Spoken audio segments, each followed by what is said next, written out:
sea, your love and truth came down.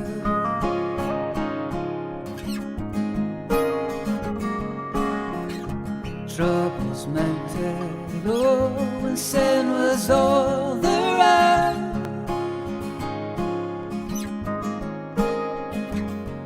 You gave me life again. You saved when I was good as dead.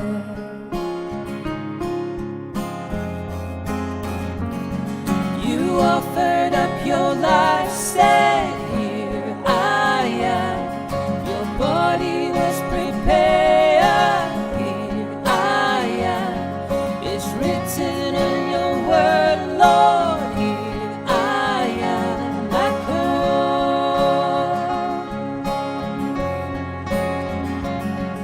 You offered up your life, said, here I am. Your body was prepared, here I am. It's written in your word, Lord, here I am. I've come. May all who seek you, may they be glad in you.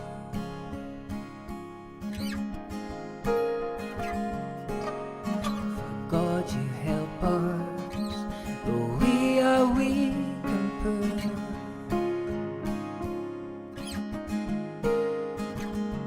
For great is the Lord,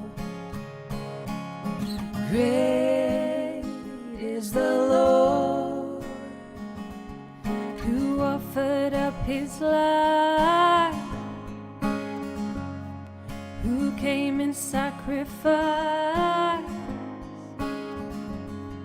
His name is Jesus Christ.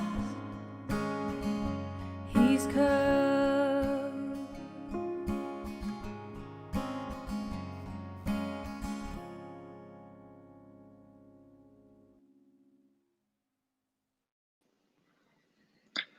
Good morning. We're really glad to have you here for our fourth session of the Navigators Virtual Summer School.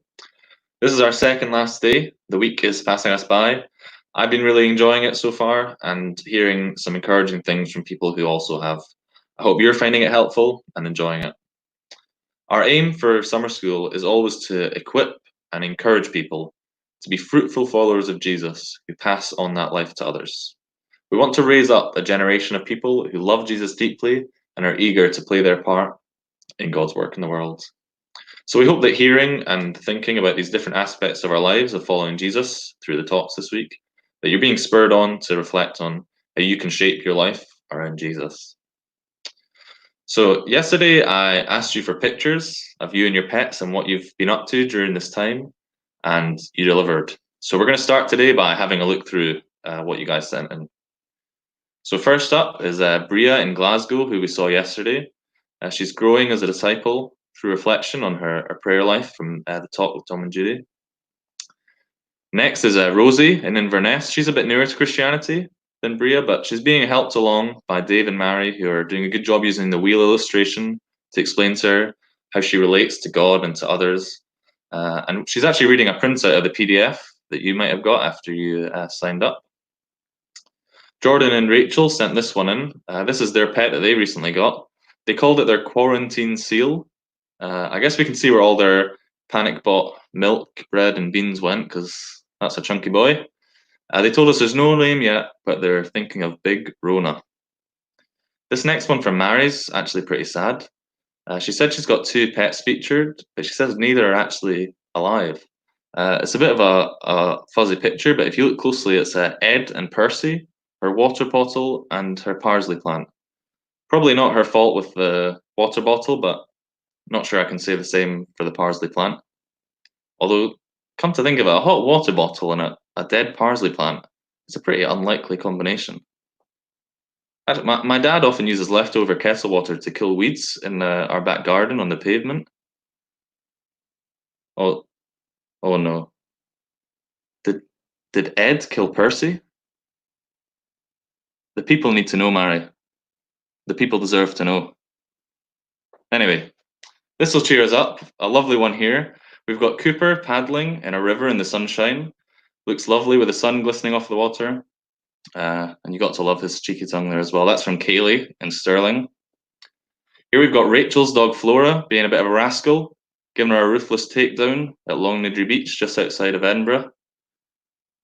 And after that, we've got more beach fun. A moment of anticipation between Charlie the dog and Ian the man. Captured by Mackenzie in Inverness. The sky looks lovely. And here's a dog and a rabbit next, sent in by Roz and Phil. I think the dogs can see a familiar face. After that, we've got Adrian in Switzerland. I don't know the name of his pet here. I don't think he does either. Yeah, anyway. He's holding a booklet of studies in John's Gospel that we did in Edinburgh. Great to see Adrian among the lost, sharing the light of the world. That's really embodying, actually, what we're going to hear today from Darren in his talk. And lastly, we've got a breed of Dalmatian that I've never seen before. Definitely looks pretty strange. And are his nails painted? Anyway, this is Emma in Glasgow from India. Maybe that explains the unique breed. It's an Indian Dalmatian. I've never seen something like that before. Sorry? Oh, Emma is the dog and India is the name of the person who sent it in. So I think Emma is Glaswegian, not Indian. Okay, great to see how some people and their pets have been tuning in a couple of those. We're really grateful that this online format means that some people who might not have joined otherwise in Scotland and further are able to join us. If that's you, we're really glad you're here. We even have a group in Slovakia who've been taking advantage of this online format and meeting together to watch. They've sent us a video saying hello, so here's that video. Hey guys, my name is Jano. I'm from Slovakia. I was part of Edinburgh NAVS for 5 years and then I moved back to Bratislava, Slovakia. As a local NAVS ministry, we've been watching the stream as well. For us, the corona hasn't been so bad. And actually yesterday we met for the first time after 2 months in person, our local ministry NAVS group. And we were discussing the content Ross and Tom and Judy were talking about. So hello to all from Slovakia. Hang in there if you're in Britain. And let me show you some footage of these Slovaks. Like all Eastern Europeans, Slovaks delight in the most restful of poses, the squat. In the wild, you can often spot a squatting Slovak, accompanied by a bottle, or a few, of a non-alcoholic beverage, of course. Here we have a rare live footage of a whole herd of Slovaks. Pravda je vždycky na dne pohára. Prázdneho, ale musí byť prázdny, presne tak. No každopádne by som povedal, že to je, môžeme povedať, rule of life? A rule of life. A rule of life. A rule of life. A rule of life. Oh, we're back. Great. Yeah, that video was great. Thanks so much to Jano and the Slovaks. Watching that gives me a real feeling of hope, reminding me that being at home, distant from people we love, won't last forever. In a while, we'll be back meeting together in our NAVS groups, just like that. Great, so I hope you had as much fun as I did seeing those pictures and the video. I said yesterday, but I think it's really valuable to be reminded that it's not just us and a screen, but that we're all united together, engaging with this and taking part and enjoying it alongside others. We hope we can build up a feeling of online community during this week, much like what happens at summer school every year. So along those lines, I'll remind you how you can participate as well with the summer school challenge that I explained yesterday. So we need them by the end of the day today.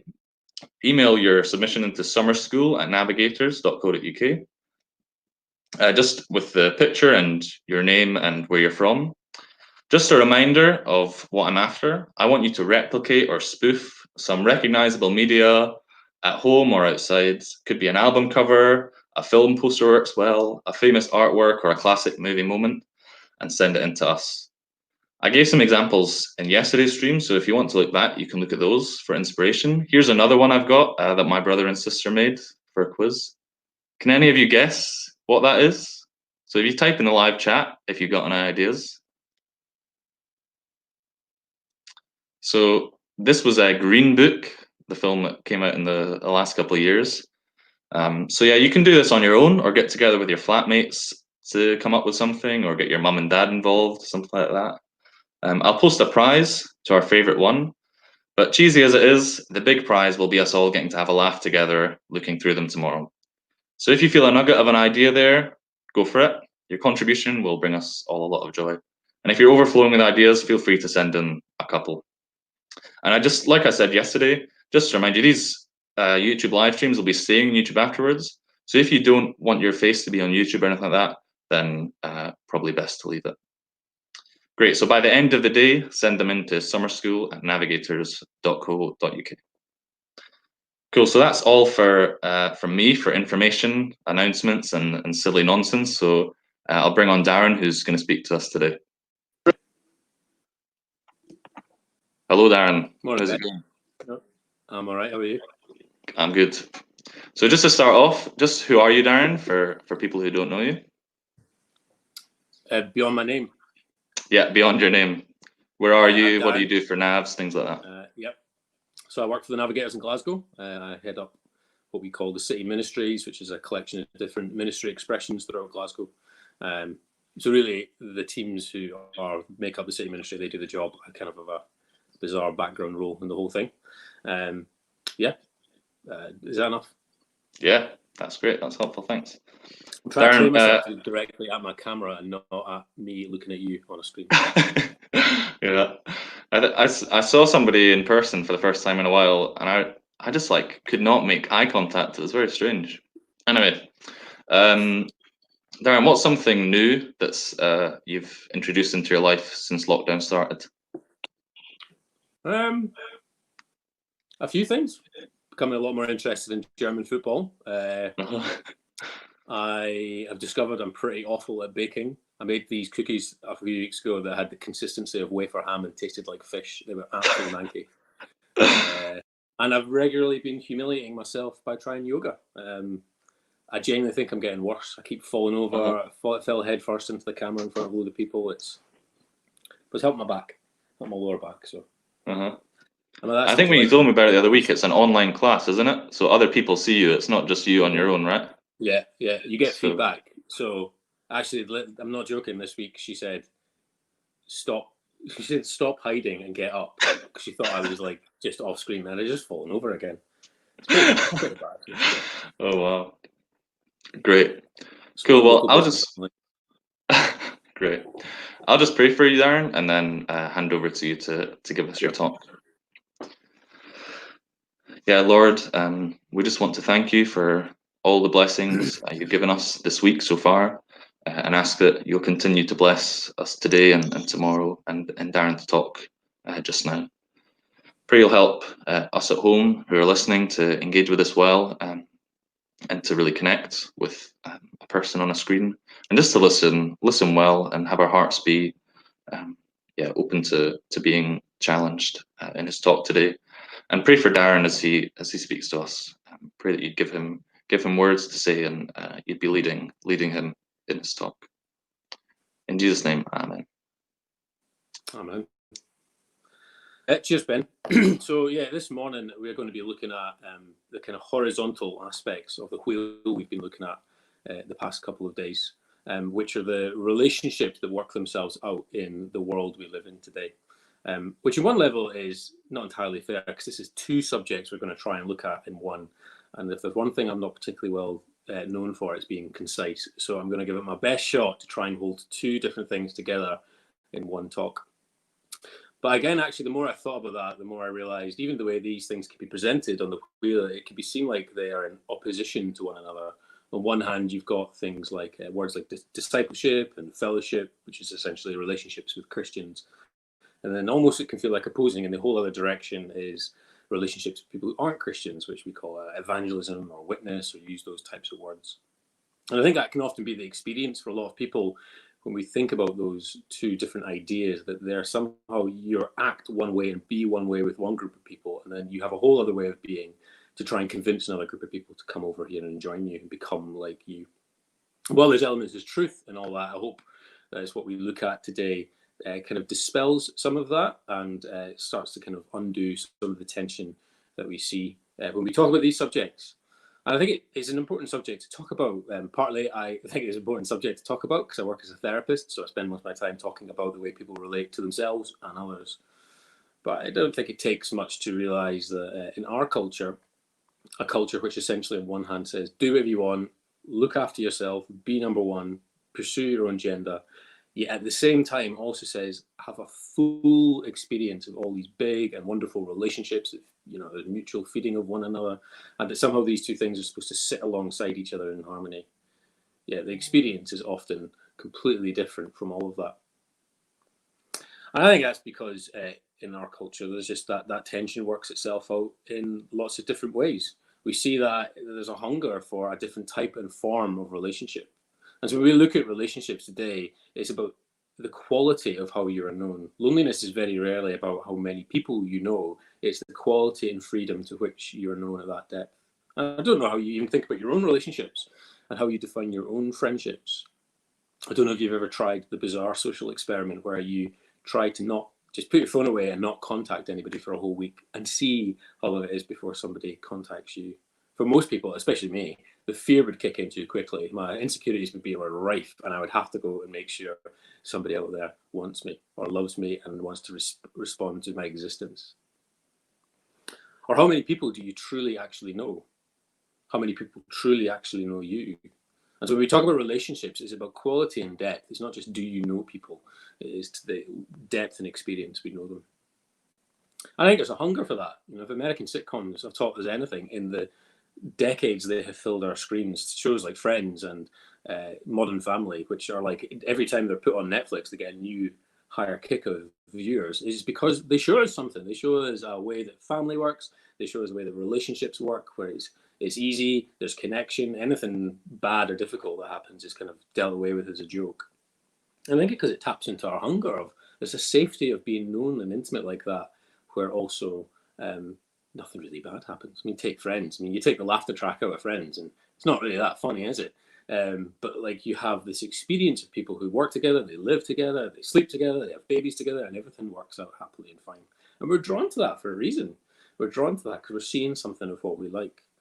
Or like The Trip. I love The Trip, which is Steve Coogan and Rob Brydon just going around different countries eating nice food. But the kind of heart of the show is these two kind of awkward guys who really are trying to come to the realization that they're actually good friends. And anytime they're doing anything together, they have to almost apologetically explain why these two guys are on holiday together. We have a fascination, I think, with pure friendships, though they're a bit odd. Like we have to come up with terms like bromance to try and figure out exactly why these two people would be friends. Yeah, I know, and I've recommended to a lot of my clients in the past. It's now medically proven. You can go and find the research you want. That for guys in particular, they are recommended that at least once a month they will go out and have a night out with their male friends. And it will reduce stress and it will reduce anxiety in a way a night out with their partner or a way out with their family won't. And that's just part of the way we're wired. And most people's expectation of this versus reality is usually quite jarring. It's not a new thing to say that the Western world is a bit of a loneliness epidemic. In the reality, at the same time, we're more connected than ever. And I don't just mean connected through social media and like forms like this, but we live in bigger cities. Up until a few months ago, if you wanted to go visit somebody halfway around the world, it was relatively simple to do. We are more connected now than at any point in world history. Yet at the same time, arguably, we're more divided and isolated at any other point. The Guardian a few years ago did a report on Generation Z, so that's everybody born in the year 2000.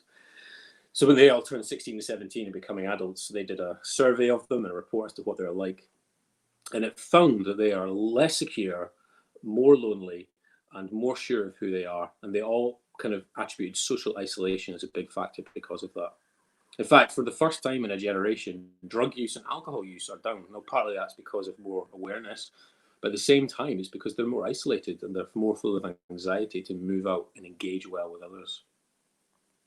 And what that creates, and I don't think this is unique to Gen Z, because I can see it myself, is a culture of people who are desperate for acceptance, yet at the same time are paralyzed by fear and anxiety to move out and form relationships to be accepted.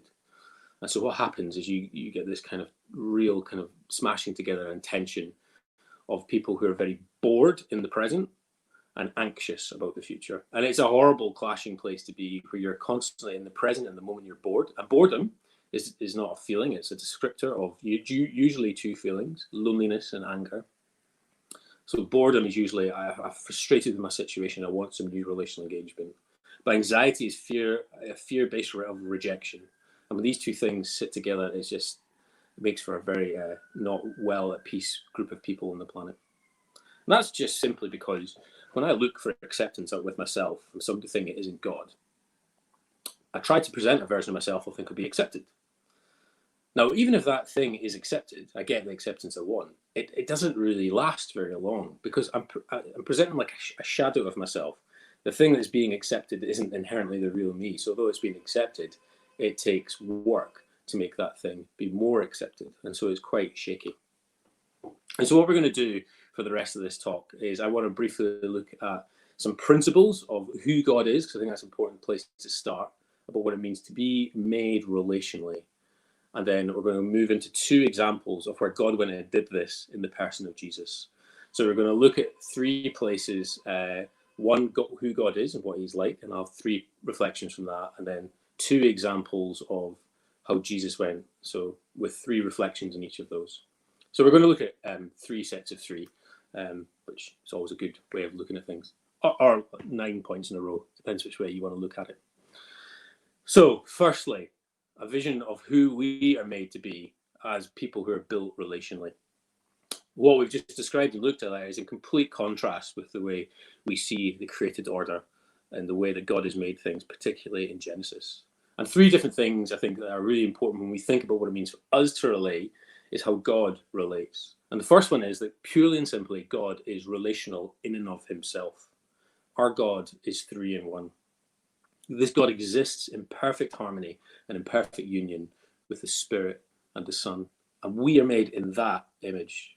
In Genesis 3, it talks about God walking in the cool of the night of the garden with Adam.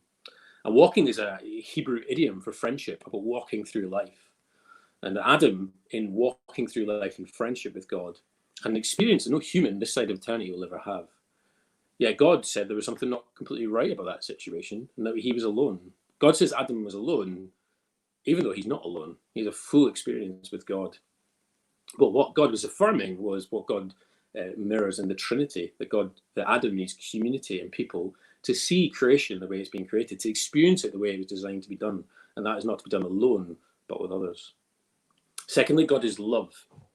And God's love is proactive. God's love is not static. God doesn't just sit in like some sort of little love cloud waiting for things to come find him. Instead, God's love moves out and engages. And God chooses to do that. It's not like he gets bored one day. He's like bored with Jesus and the Spirit somehow because they've been hanging out for all eternity. He needs something new. It's not the kind of boredom we experience. And it's also not like he's missing something in his emotional makeup. He's like, I just really need humanity to complete me. But God is love. Me and you experience love, but God is love, and that love chooses to go out. And again, we are made in that image. And thirdly, when Jesus is asked, what is the greatest command? What is the thing that holds all of our faith together, the kind of purpose and drive of who it is we've been made to be? He says in Luke 10:27, you shall love the Lord your God with all your heart and all your soul and all your strength and all your mind, and love your neighbor as yourself. These two-in-one command that Jesus says essentially points out that the way we relate to God is intrinsically linked with the way we relate to others. You cannot separate the two. And you know, there's a flow. I love that command because there's a flow in that command. The way you love God impacts the way you love others, but that's preceded by the way you love yourself. So it's a version of Christianity which says the way you love God, which is predicated on 1 John tells us that God loved us first. His love proactively chooses us. We respond to that love. It informs how we love ourselves, which informs how we love others. And there's quite a cyclical nature to the way those things happen. And that protects from some sort of Christianity that is self-obsessed and it's all about me, but also protects from a Christianity that's kind of totally self-deprecating and says, oh, I'm rubbish, but I need to love other people out of my rubbishness. It kind of holds us together. So going on to the rest of this, just want to quickly look, I hope it's quickly, I'll try and keep it as concise as I can. Two places where then God goes and does this. He then models this for us and then does it for us as well. an important thing to point out when we're looking at Jesus as an example is we're kind of looking at three things at the same time. We're being shown what God is like. When you see Jesus move and speak and act and love, you're seeing what God is like. But also you're seeing what God is like with me and you. You're seeing how he relates to us with the idea that God's love influences how we love others. And thirdly, you're seeing how Jesus is modeling humanity. He is showing us what it means to be human. So you might be impacted in different ways. Maybe you won't be impacted at all by any of this. Who knows? But it's about holding these different things, these different lenses, so you can look at Jesus. So we're going to spend a lot of time in Luke 5. I'm not going to read the passages out because that would take too long. But I'm hoping the stories are familiarly enough known that you have a sense of what's happening. And in Luke 5, 1-11 is the story of Jesus and Peter coming to faith, essentially, or coming to trust Jesus on a whole other level. And that's the story in Luke 5, 1-11. Where Peter, at this point called Simon, Jesus is at the height of his fame. He's new in his ministry. He's out, and there's so many people following him that Jesus has to get in a boat. He gets in Simon Peter's boat to preach to the crowds. And then at the end of that, he then turns around to Simon, who's clearly been present. He must know Jesus on some level, and says, "Why don't we go out and catch some more fish?" And I think I want to look at Peter as a bit of an example of what it means for Jesus to build a relationship with somebody who's inside the faith community. I think it's safe to assume that Peter would have gone to synagogue, that he's known to Jesus on some level. He would have known his scriptures to a relatively okay level. And for the sake of this talk, we're going to use Peter as an example of somebody inside the faith community. And the first principle I think you see about what it means to do relationship well within the faith community between Peter and Jesus is this idea of humility in partnering in life. There's a humility in partnering in life. So Jesus, as I said, after he finished his preaching, suggests, let's go back in the boat. Now Peter, understandably, because it says he's had a hard night working and has not caught anything, essentially says, "Master, we toiled all night and took nothing," which is shorthand for that. That's a bit of a stupid idea, Jesus. Because Jesus in this situation clearly isn't a fisherman. He's not the expert here. Peter is. And Peter's also a bit tired and frustrated. But to go further in relationship with Jesus, Peter has to, on some level, admit maybe Jesus knows something that he doesn't. And what Peter's doing here is he's opening up an area of life where he might be considered the expert to see where it might go. And this is risky. He could look stupid. His workers were like, "Why is he going out again? And why is he taking essentially a priest with him to do it?" Or he could just waste a lot more time and resources and just be even more tired and more frustrated at the end. But he's modeling a posture here of what it means to do a relationship well. A humility that I don't have all the insight in every area of life I'm involved in. Can I open this up and seek the input of others? And this is something I personally struggle with.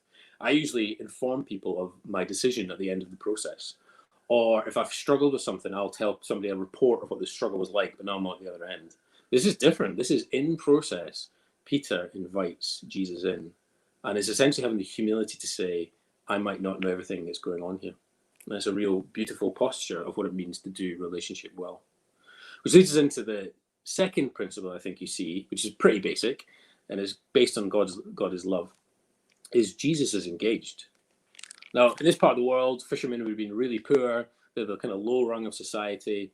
And Jesus wouldn't have been unaware of these social issues. This is part of the reason he talks about fish and bread and farming stuff all the time. He's talking about their real world. But more than that, he's involved in their lives. Jesus gets in the boat and goes out with Peter. It kind of flies in the face of a lot of what we think about what God is like, just standing at the distance. Jesus doesn't say, off you go, Peter, and fish, and I'll wait here on the shore. He's on the boat with him. Karita Kent, who is this artist in the 60s and also a nun, they call the best artists. She does this series of prints, and she did one called Fish. And she wrote this kind of transcript that went alongside it, which says, what was Jesus doing while Simon and his partners were pulling in the nets? Was Jesus standing on his dignity? St. Luke carefully avoids any answers in words. Luke's account switches swiftly from Jesus to the fish. All those fish almost pouring into Simon's boat. No one on the boat, including Jesus, was safe from those slippery, flopping fish. Fish by fish, they filled the deck. Simon's boat was so full of fish that they would have sunk if one more fish were added. Jesus was knee-deep in fish. Fish squished against his feet. Fish fought his legs for space. But I think Jesus was too busy helping pull the nets on board to notice. He came to help, not to be waited on. And in our Sunday clothes, we sort of shrink from a Jesus whose hands and clothes fairly reek with fish smell. But does he? Simon earned his bread by fishing. Jesus didn't turn up his nose at Simon's job. Rather, he pitched in to help Simon. And actually, a kind of side principle in Jesus' engagement is the coming in of James and John, where you see Jesus engage with a whole other set of people. But the point is, Jesus is present. And to be engaged in people's lives, you have to be present in their lives. Boy, I don't know what the equivalent of that for us is. And obviously, there's a challenge at the moment, given what we're experiencing in society with coronavirus. But there's a principle. If not, we just don't download reports about each other's lives. He is present. Which leads into the third principle, I think, of Jesus and Peter. And this is the idea of relationships in the light. So this engagement with life here leads to a deeper engagement of life between Jesus and Peter. Because there's something about this moment for Peter where the words and teaching and everything seems to connect. And you'd think Peter might celebrate, and well, look how many fish we got, I'm going to be loaded. But actually, Peter, we're told, falls on his knees and says to Jesus, you need to get away from me. I'm a sinful man. Now, Peter is having this experience in this moment where he's understanding something about himself and exposed to the goodness and generosity of Jesus, feels a distance and a gap. And he's like, you need to get away with me. Get away from me. And biblically, especially in John's writing, whenever humans find themselves in this idea of the light and goodness and purity, it exposes us for who we are and we want to go away and hide. Here, Peter is exposed and vulnerable. And Jesus' response is fascinating, isn't it? Like, I find it fascinating. I've always kind of found this fascinating the more I've thought about it. Because Jesus could have done a few things here. He could have agreed with Peter and said, you're right, you're a sinful man, get off the boat, go clean yourself up, and come back to me when you're ready. And maybe that's the way you've been taught what God is like. It's a God who is powerful, sure, but he's distant. He just wants you to go and improve yourself. Equally, you might think God does the opposite. He's like, hey, Peter, don't have such a lowly opinion of yourself. You're better than this, mate. Come on, chin up. But he doesn't say that either. Because that kind of God might be close, but he's passive. Jesus does something right down the middle, something completely unique, I think. He draws, when Peter said, get away from me, Jesus draws closer. But while drawing closer, he gives Peter a bigger vision of what his life can be. He says, you will be a fisher of men. It's like Jesus is saying to Peter, this posture you find yourself in, yes, there's something okay about this place. But he says, do not be afraid. Don't be afraid of some of the conclusions you're coming to here. And Jesus draws closer. It's so counterintuitive. When I feel at my worst, when I have a reflection on who I am and some of my heart is exposed, the last thing I expect is God to be like, brilliant. Now here's what redemptive hope looks like for you. Jesus' engagement with Peter in the moment leads to a deeper engagement in life, where he draws close, he acknowledges and understands what Peter's feeling and responds to it with do not be afraid, and he points to something bigger than what Peter is experiencing in the moment. He reminds Peter about the trajectory of his life and where his life is headed. And this is what it means to be people who live in the light. And you see these different principles, I think, beautifully in the life between Jesus and Peter. And later on in this passage, as we jump on, Jesus then meets Levi. Now, it's a bit of an abrupt little story we've got in Luke 5:27 to 32. Jesus has kind of had this interaction with Peter. He then goes off and does his healing and stuff and heals a paralytic man. Then he comes out the house of healing somebody, and then he sees Levi, his tax booth. So again, another guy at work. And he says, you, come follow me. And Levi just does it. We don't really have a lot more detail, but I hope as we push into this will make a lot more sense. Because for me, when I first read these passages, which was often the way evangelism or witnessing was communicated to me, that Jesus kind of wandered around the Middle East like some sort of wizard, snapping at people, and they'd just like get up and move around like robots. But instead, I think there's definitely that. God can do that. Of course he can. I'm not saying he can't. However, I think there's more going on in this story. And the first principle is that Jesus is open to anyone. Now, that could be the kind of thing you're like, yeah, I know that. But there's difference between things we intellectually know in our mind and agree to, and things that we can have as core convictions like, yes, that is true, and it moves us out with conviction and passion. And I think for me, this is one of them. There's a high chance Levi would have known of who Jesus is, at least. He's probably been taxing away his followers, and he might have even seen or heard some of the healings and miracles Jesus has done. But this is no normal guy. And I'm sure you've heard a lot about somehow tax collectors are weirdly the villains of the New Testament with the Pharisees. And that's partly because the Roman economy was so power heavy. It was designed that the people of the lowest rung of society were just there to serve the ambitions of the top. It's a good job. Our community and culture is nothing like that.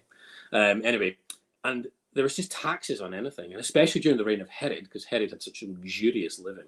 So tax collectors were seen as exploiters who were like taxing people in the lowest rung of society to get more money, and they'd usually get a bit extra for themselves. But on top of that, religiously, they were seen as complete and utter traitors. They were like almost beyond redemption because they were advancing the cause of the enemy state who were repressing God's people. They were an offense to religious people. And remember what you see Jesus doing here, right? So Jesus has just been with the people on the lowest rung of society. He comes out of healing a paralyzed man. He sees Levi, his tax booth. What would you expect God to do? Maybe go over and throw over a couple of tables, make a whip and chase Levi away? No, Jesus says to this guy, you, come follow me. He uses very powerful rabbinic language to what you would use to some of the highest trained theology students of the day to be your follower. And he says this to a guy who has made his money from exploiting the poor. And Levi seems to have done quite well. We're told Jesus then goes back and has a feast with Levi and all his mates. So the fact that Levi has loads of mates and can throw a big feast means he's doing quite well by our standards. He knows lots of people and he's got loads of money, which is essentially what everybody wants in life. I don't know about you, but like I often think, if I have a lot of people like me and I've got enough money, I'll be fine. But Jesus chooses this kind of guy to follow him. I'd imagine the original disciples, the ones he's already got, would be annoyed with this. But Jesus goes further than just calling him. The second principle is Jesus eats with him. And again, it's really counterintuitive. Jesus doesn't then say, right, you go follow me. I'll be back tomorrow. Make sure you kind of learn some of the Torah before I get back, and we'll have a little review to see where you're at, see how seriously you're taking this. But because of God's love chooses and God loves moves, God goes to his house for dinner with him and his probably equally despicable mates. Unlike in that culture, being able to host a prominent rabbi would have been seen as a real cultural affirmation of who you are. But more than that, the idea that they're reclining together is a real picture of intimacy. It really, really, really annoyed some of the religious people around him. But it's a real posture of what God's heart is like. Like, do you believe when you see some of the people who are the villains of society? I don't know. Like, I've tried to put this into practice. I'm like, oh, this is what God wants to do with Dominic Cummings right now. I've got a personal grievance with that man at the moment. I won't lie to that, but Jesus is working in my heart and all that. But this is the posture God wants, is to sit and come and eat and relate together. Which leads to the third principle of engaging with somebody potentially, which I should have said, Levi, if I haven't said that clearly, Levi is an example of potentially somebody out with the faith community. It's the facing of criticism. If you're going to do this, you will face criticism. The disciples did, Jesus did, and he does in this moment. The Pharisees are essentially complaining, being like, they're essentially saying, what is he doing with this guy? What is he doing wasting his time here? And notice they don't actually complain to Jesus, they complain to the disciples, which is a very unfortunately a trait of what can happen in Christian circles every now and then, is this kind of gossiping of, oh, did you hear about that? Did you see where this person was? And the horrible irony of what is happening here is the Pharisees are criticizing the very place that God is at work, because they have such defined ideas of God only does this, and it only looks like this, and it only works here. And the problem is, when we move into the world choosing love, some of those barriers will be shaken by others. Whatever you may think of Kanye West, he writes this in his song Hands On in Jesus is King, about part of his experience of coming to know faith. If only they see the wrongs and never listen to the songs. It's hard to get along if they only see the slight from their love of religion. What have you been hearing from the Christians? They'll be the first ones to judge me, make it seem like nobody loves me. We get called halfway believers, only halfway read Ephesians. Only they knew what I knew. I never knew till I knew the true and living God, Yeshua. The New Testament is full of examples of this, of when the Jews and the Gentiles try to figure out what community looks like together. These rules start to become barriers. And it's interesting, again, a bit like Peter, Jesus doesn't dispute. So he says, what the Pharisees accuse him of hanging out with sinners. And Jesus doesn't really dispute that. It's an interesting response he's got. He doesn't claim that Levi isn't a sinner. He says that's exactly the reason I'm here. It's because he's a sinner. You got to wonder what Levi and his mates would have thought when they heard that. Would they have taken offense? But Jesus essentially goes into these places to draw his criticism, and he does it without sinning. And he does it by not playing down being a rabbi. He's not like, oh yeah, I'm a rabbi. This is what I do. I'm a rabbi. I'm not a rabbi. But like a play down part of what we do. I do it part-time. And you got to imagine he's there fully comfortable with who he is.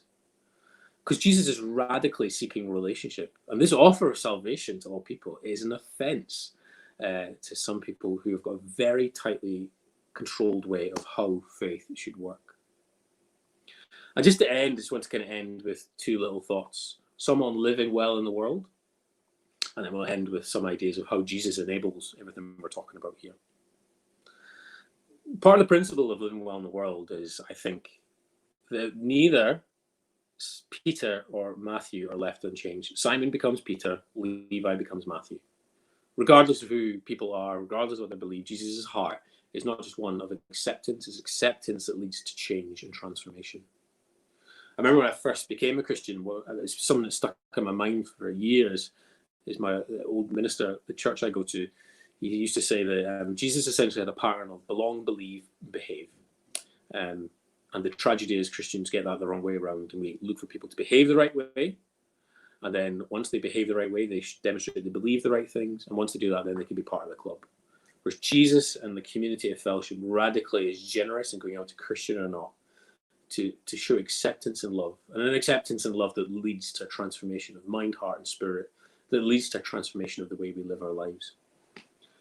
Because of that acceptance, what it means to accept people isn't simply, your life's fine, I agree with everything you do, just carry on with how you are, and we'll just have some sort of smorgasbord of different opinions hold together in some sort of lovely postmodern utopia.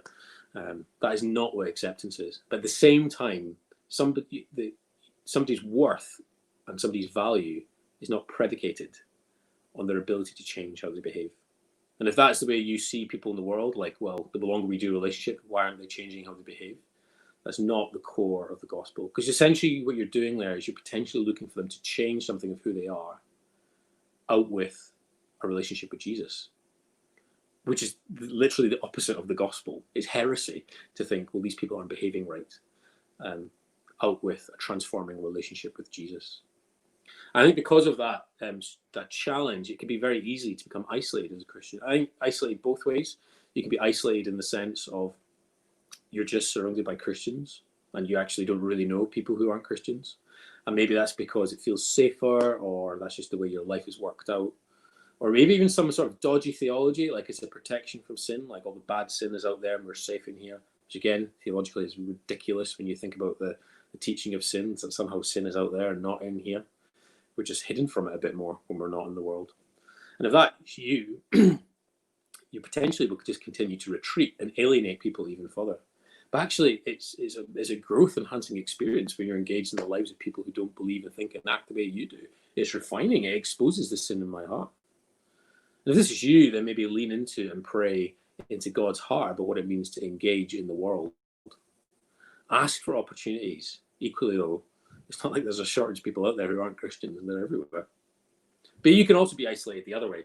Isolated where in your social group, maybe you're the only Christian you know, and the idea of adding a Christian into that could be the most socially excruciating thing you could possibly think of. However, again, if you don't challenge that dynamic, if you don't expand community, it's just easier to conform and to blend in and become completely indistinct from the people around about you. If this is you have to remember Jesus sent people out in pairs for a reason. And to be distinct. That doesn't mean to be weird, but to be distinct. And how, therefore, can you partner and invite others in and expand community and partner well with one another? You see that with Jesus and Peter. Like, Jesus engaging with Peter's life, James and John come in, and then they become a group. And I know for me, some of my closest mates who don't believe what I believe have come through my relationships with other Christians.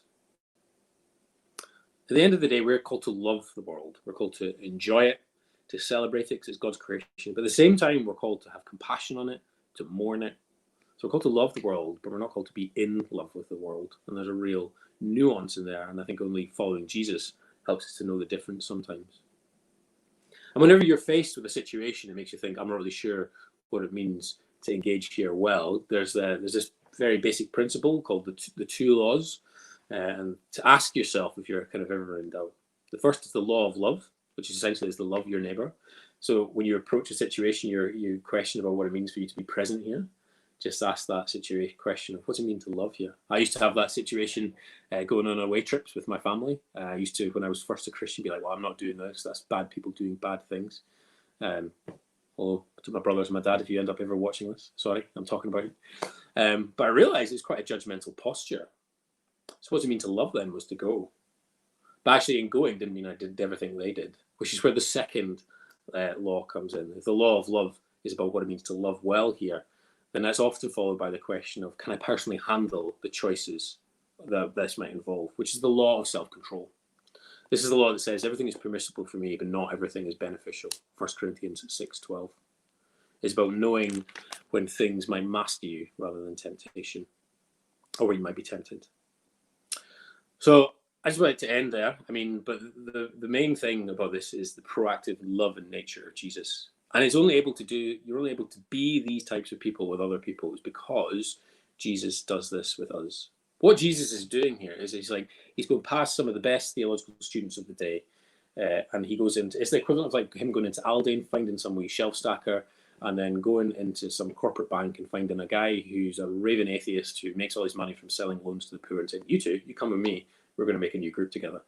And not only do they follow Jesus, but their relationship goes to a depth that there's no way they would have probably done in any other way other than through Jesus.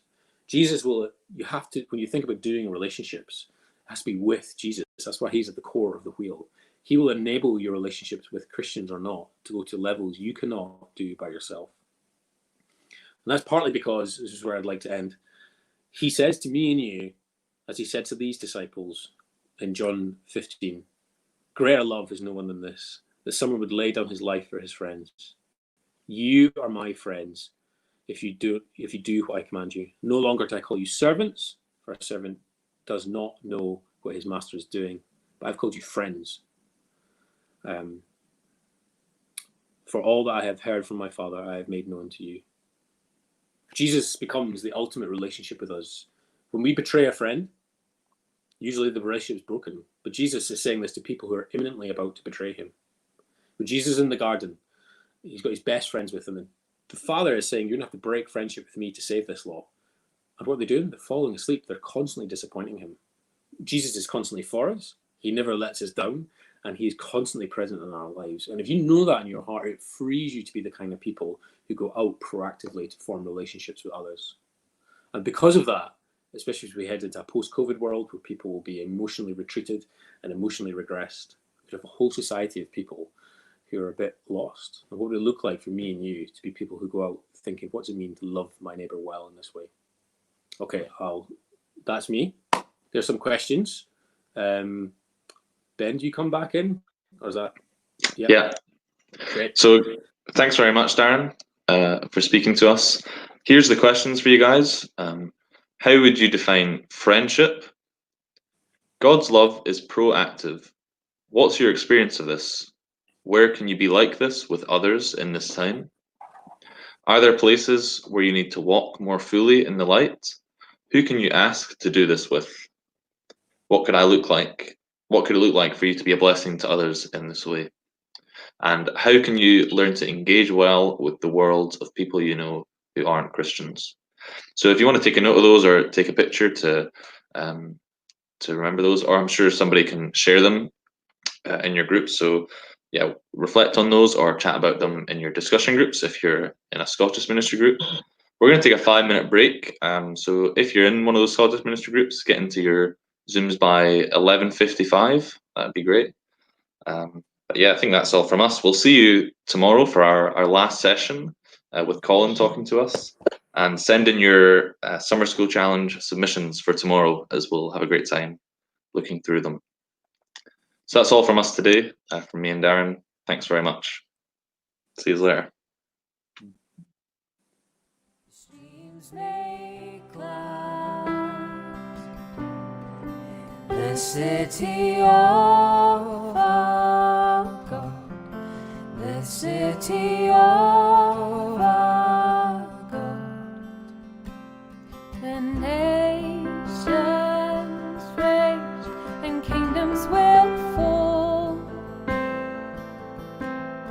He lifts up his voice and the earth melts.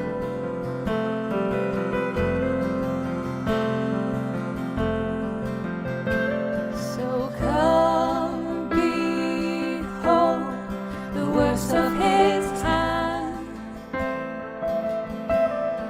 Silences wars and brings peace to earth.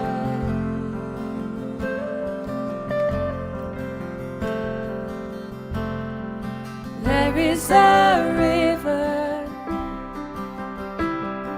streams make glad the city of our God, the city of our God. God is within her, she will not be moved.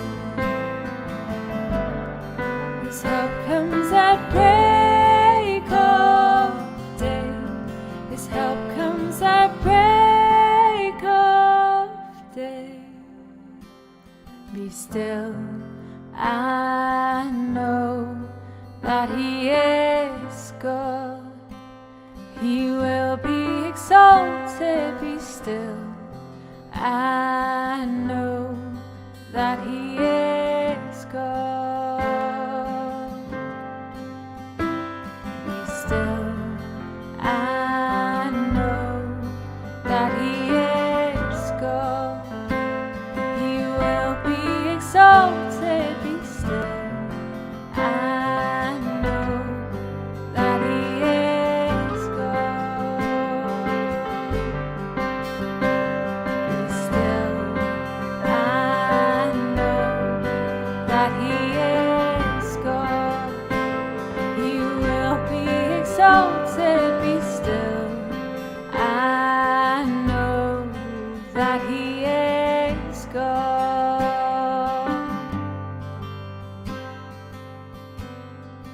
There is a river, streams make glad the city of our God, the city